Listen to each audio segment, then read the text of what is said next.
कक्षा 8 अध्याय 5 कोयला और पेट्रोलियम महत्वपूर्ण बिंदु। प्राकृतिक संसाधन प्रकृति द्वारा उपलब्ध कराए गए वायु, जल, मृदा और खनिज प्राकृतिक संसाधन कहलाते हैं। प्राकृतिक संसाधनों को दो वर्गों में बांटा जा सकता है: अक्षय प्राकृतिक संसाधन, दूसरा क्षय या फिर समाप्त होने वाले प्राकृतिक संसाधन। अक्षय प्राकृतिक संसाधन ये संसाधन प्रकृति में असीमित मात्रा में उपस्थित हैं और मानवीय क्रियाकलापों से समाप्त होने वाले नहीं हैं, जैसे वायु और सूर्य का प्रकाश।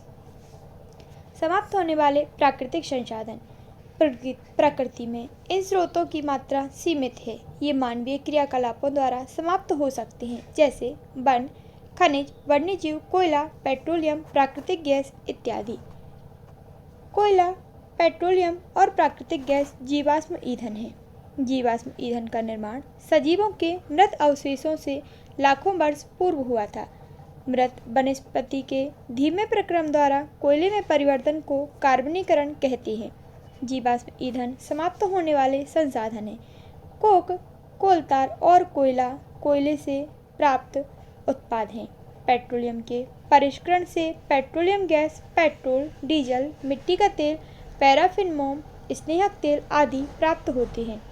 प्राकृतिक गैस को उच्च दाब पर संपीड़ित करके प्राकृतिक गैस CNG में भंडारित किया जाता है। कोयला और पेट्रोलियम के संसाधन सीमित हैं, अतः इनका उपयोग आवश्यकता के अनुरूप ही करना चाहिए। पाठ अंतर्गत प्रश्न उत्तर पाठ्य पुस्तक पृष्ठ संख्या 56। क्रियाकलाप 5.1। आपने प्रश्न क्रमांक 1 अपने दैनिक जीवन में उपयोग में लाए जाने वाले पदार्थों की एक सूची बनाइए और उनको प्राकृतिक तथा मानव निर्मित में वर्गीकृत कीजिए। प्राकृतिक निर्मित संसाधन और मानव निर्मित संसाधन: जलवायु, सूर्य का प्रकाश, मृदा, कोयला एवं पेट्रोलियम, LPG एवं CNG प्राकृतिक संसाधन है। मानव निर्मित: प्लास्टिक, रबड़, कार, साइकिल, रेफ्रिजरेटर, टीवी, खाना, स्कूटर, ये सब मानव निर्मित प्राकृतिक संसाधन है। प्रश्न क्रमांक 2: क्या इस सूची में वायु, जल, मृदा और खनिज सम्मिलित हैं? उत्तर है हाँ। इस सूची में वायु, जल, मृदा और खनिज सम्मिलित हैं। प्रश्न क्रमांक 3: क्या हम अपने सभी प्राकृतिक संसाधनों का उपयोग निरंतर कर सकते हैं? उत्तर है नहीं। हम अपने सभी प्राकृतिक संसाधनों का निरंतर उपयोग नहीं कर सकते, एक दिन वे समाप्त हो जाएंगे। प्रश्न क्रमांक 4: क्या वायु, जल और मृदा मानवीय क्रियाकलापों द्वारा समाप्त हो सकते हैं? उत्तर है नहीं। वायु, जल और मृदा मानवीय क्रियाकलापों द्वारा समाप्त नहीं हो सकते। प्रश्न क्रमांक 5: क्या जल एक असीमित संसाधन है? उत्तर है हाँ।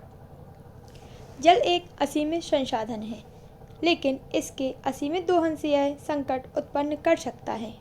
क्रियाकलाप 5.2।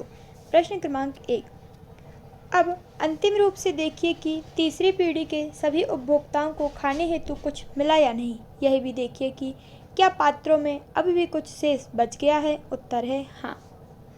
तीसरी पीढ़ी के उपभोक्ताओं को खाने हेतु कुछ मिला है, लेकिन उन्हें बहुत थोड़ी मात्रा मिला है।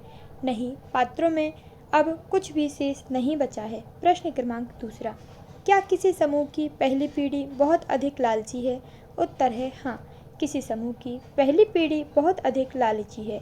पाठ्यपुस्तक पृष्ठ संख्या 57। प्रश्न क्रमांक 3: कोयला हमें कहाँ से प्राप्त होता है और यह कैसे बनता है? उत्तर है कोयला हमें जमीन के अंदर से प्राप्त होता है। बाढ़ जैसे प्राकृतिक प्रक्रमों के कारण वन मृदा के नीचे दब जाते हैं। इनके ऊपर मृदा जम जाने के कारण ये संपीड़ित हो जाते हैं। जैसे जैसे ये गहरे होते जाते हैं, उनका ताप भी बढ़ता जाता है। उच्च ताप व उच्च दाब के कारण पृथ्वी के अंदर मृत पेड़ पौधे धीरे धीरे कोयले में परिवर्तित हो जाते हैं। कोयले में मुख्य रूप से कार्बन होता है। यह प्रक्रम कार्बनीकरण कहलाता है। पाठ्यपुस्तक पृष्ठ संख्या 59। पेट्रोलियम। प्रश्न क्रमांक 1: क्या आप जानते हैं कि पेट्रोलियम कैसे बनता है? उत्तर है पेट्रोलियम का निर्माण समुद्र में रहने वाले जीवों से हुआ है। जब ये जीव मृत हुए तो इनके शरीर समुद्र के तल में जाकर बैठ गए और फिर रेत तथा मिट्टी द्वारा ढक गए। लाखों वर्षों बाद वायु की अनुपस्थिति, उच्च ताप और उच्च दाब के कारण मृतजीव पेट्रोलियम और प्राकृतिक गैसों में परिवर्तित हो गए। प्रश्न क्रमांक दूसरा, पेट्रोलियम तेल और गैस की परत जल की परत से ऊपर है, ऐसा क्यों? उत्तर है, पेट्रोलियम तेल और गैस जल से हल्के होते हैं। ये जल में मिश्रित नहीं होते, अतः ये जल की परत के ऊपर रहते हैं। पाठ्यपुस्तक पृष्ठ संख्या 61। प्रश्न क्रमांक 1, क्या प्रयोगशाला में मृतजीवों से पेट्रोलियम और प्राकृतिक गैस बनाई जा सकती है? उत्तर है, नहीं।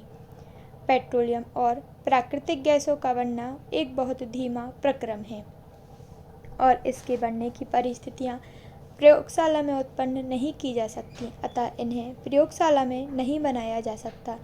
अभ्यास प्रश्न उत्तरी। प्रश्न क्रमांक 1, सीएनजी और एलपीजी का ईंधन के रूप में उपयोग करने से क्या लाभ है? उत्तर है, सीएनजी और एलपीजी उपयोग करने के लाभ। ये नंबर 1, ये कम प्रदूषणकारी हैं, स्वच्छ ईंधन हैं। ये अन्य ईंधनों की अपेक्षा सस्ते हैं। ये आसानी से उपलब्ध हैं। इन्हें घरों और कारखानों में सीधा जलाया जा सकता है, जहां इनकी आपूर्ति पाइपों के द्वारा की जाती है। प्रश्न क्रमांक दूसरा, पेट्रोलियम का कौन सा उत्पाद सड़क निर्माण हेतु उपयोग में लाया जाता है? उत्तर है, सड़क निर्माण हेतु पेट्रोलियम उत्पाद बिटुमिन उपयोग में लाया जाता है। प्रश्न क्रमांक चौथा, रिक्त स्थानों की पूर्ति कीजिए। पहला है, खाली स्थान तथा खाली स्थान जीवाश्म ईंधन है। उत्तर है, कोयला तथा पेट्रोलियम जीवाश्म ईंधन है। दूसरा है, पेट्रोलियम के विभिन्न संघटकों को पृथक करने का प्रक्रम खाली स्थान कहलाता है। उत्तर है, परिष्करण। तीसरा है, वाहनों के लिए सबसे कम प्रदूषक ईंधन है। उत्तर है, सीएनजी, कंप्रेस्ड नेचुरल गैस। प्रश्न क्रमांक 5वां, निम्नलिखित कथनों के सामने सत्य असत्य लिखिए। प्रश्न क्रमांक 1, जीवाश्म ईंधन प्रयोगशाला में बनाए जा सकते हैं। उत्तर है, असत्य। दूसरा है, पेट्रोल की अपेक्षा सीएनजी अधिक प्रदूषण ईंधन है। उत्तर है, असत्य। तीसरा है, कोक कार्बन का शुद्ध रूप है। उत्तर है, सत्य। चौथा है, कोल तार विभिन्न पदार्थों का मिश्रण है। उत्तर है, सत्य। पांचवा है, मिट्टी का तेल एक जीवाश्म ईंधन नहीं है। उत्तर है, असत्य।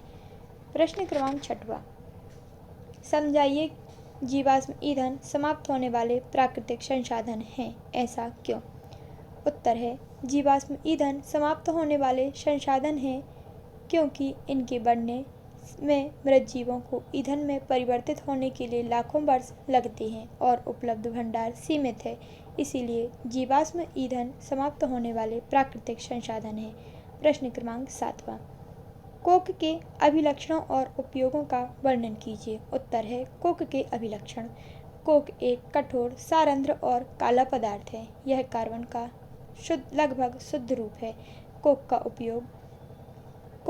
का उपयोग इस्पात के औद्योगिक निर्माण और बहुत सी धातुओं के निष्कर्षण में किया जाता है।